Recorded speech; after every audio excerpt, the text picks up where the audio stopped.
नमस्कार मंडळी, आज येणार होतं आपलं पार्सल. तर मग आला बा पार्सलवाल्याचा फोन. भरूनात गेली पार्सल आणायला गेली तर काय सगळं सणसान होतं. उन्हाची एवढी तपत आहे का, काय करा काय नाही बापा.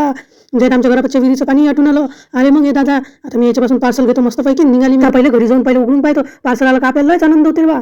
असं वाटते का काय आलं काय नाही, लयच आनंद होते. असं वाटते कधी उघडून कधी नाही. तेही असते ना कसं निघते काय निघते, भीती असते नाही. मग चांगलं निघालं तर बाबा वापस नाही करावं लागत, नाही निघाला तर मग वापसही करावं लागते. अजून मग थांबा 4-5 दिवस. मग काही उघडे नाही बा डब्बा. मग म्हटलं नकाच पाहू म्हटलं आपण उघडून. तर कायचं कैच नाही उघडे. मग बाप आण म्हटलं आता कसं उघडून. म्हटलं हे कैची आलं आणा म्हटलं. आता कैची घेतली मग मग बा लागलं काम. मग उघडून पाहतो तर मग चांगलं होतं बा प्रोडक्ट आलं आपलं. लय मस्त आलं होतं प्रोडक्ट चांगलं आलं का आपल्याला तर बा डबलच खुश होते. जर बेकार निघालं तर लयच दुःख होते. मग वाटतं काय कळलं काय नाही बा. मस्त उघडून पाहिलं आणि लयच मस्त होतं बा प्रोडक्ट. स्वस्त्यात मस्त. मग आपल्या गावात निघाला तर रात्रीचा नवरदेव, मग नवरदेव आला आपण गेलो नाही असं होऊच नाही शकत. ते तर लय छरी केली बा. नवरदेव घेऊ आला का मस्त टाइमपास होते पाहाले. मस्त पोरं गिरं बम नाचत होते, नवरदेव बम नाचे. बाया तर बापा, बाया तर भल्या मस्त नाचे. लस मस्त माणसाली मग टाकत बायानं. बाया काही कमी रात्री काकू होती बम नाचे. सगळे थकले पण काकूनी थकली बा. असं तर मग आपला आजचा दिवस आवडला असेल तर लाईक करा, शेअर करा आणि सबस्क्राईब करा.